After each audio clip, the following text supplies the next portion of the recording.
Welcome back to our journey through the Bible. Imagine a world that had forgotten its goodness, a world so consumed by darkness. Evil thoughts filled their hearts from the moment they woke up until they went to sleep. When God looked down at the world he had created, the world he had once called very good, his heart was filled with pain. He saw a creation that had turned its back on its creator. God decided he would start over. I will wipe from the face of the earth the human race I have created, he said. I regret that I have made them. But amidst all this darkness, there was one man who stood out. His name was Noah. While everyone else pursued their own selfish, evil desires, Noah walked with God. He chose righteousness when everyone else chose corruption. God saw Noah's faithfulness and decided to save him. He came to Noah with a message that must have been both terrifying and life-saving.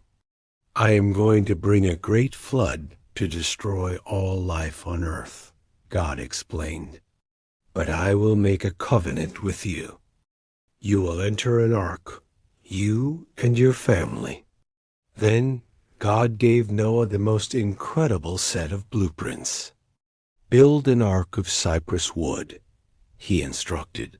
He gave Noah the exact dimensions: 450 feet long, 75 feet wide, and 45 feet high. It was to have 3 decks, a door in the side, and a roof. It was a colossal vessel designed to withstand a global catastrophe. Noah listened, and he obeyed. God's instructions continued. You are to bring into the ark 2 of every living creature, a male and a female, to keep them alive with you. And you must gather every kind of food and store it away for you and for them.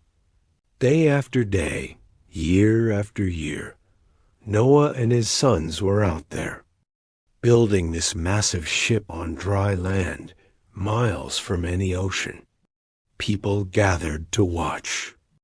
They mocked him, called him crazy. Hey, Noah, where's the water? They laughed. Building a zoo on a boat, old man? But Noah never wavered. For decades, he kept building. He wasn't just building a boat. He was preaching.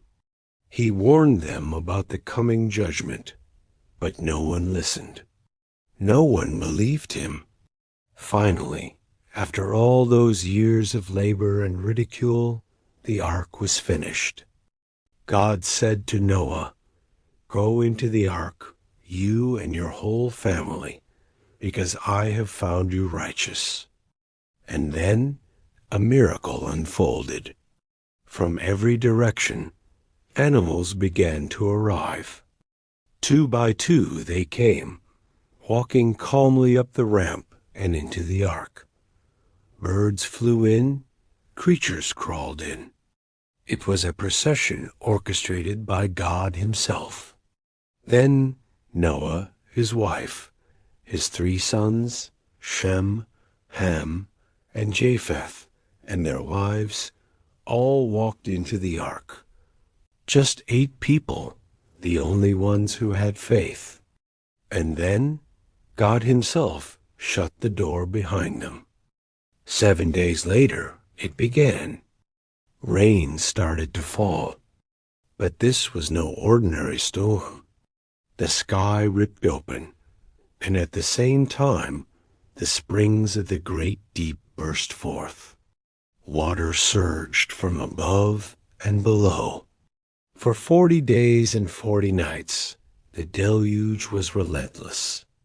The water level rose and rose, lifting the ark high above the ground. Soon, even the highest mountains were submerged. Every living thing on the face of the earth perished. But inside the ark, Noah's family and the animals were safe. Floating on the endless water, they were a tiny vessel of life in a world cleansed by water. For 150 days, the ark drifted. But God had not forgotten them. He sent a wind, and the waters slowly began to recede. Eventually, the ark came to rest on the mountains of Ararat. Still Noah waited. He sent out a raven, then a dove. The first time, the dove returned. A week later, he sent it out again, and it came back with a fresh olive leaf. Hope. Land was reappearing. 7 days later, he sent the dove a final time, and it did not return. The world was ready. Noah removed the covering of the ark and saw dry ground. Then God spoke, "Come out of the ark. Bring every living creature with you, so they can multiply on the earth." Noah had obeyed when it seemed foolish. He had trusted when everyone else mocked. And God kept his promise, giving the world a fresh start. This story shows us that faith isn't always easy. Sometimes it means standing alone, doing what seems crazy to others, and working for years without seeing the result. But it's a powerful reminder that God is faithful and always keeps his promises. Thanks for watching, and if this story inspired you, please like and subscribe for more.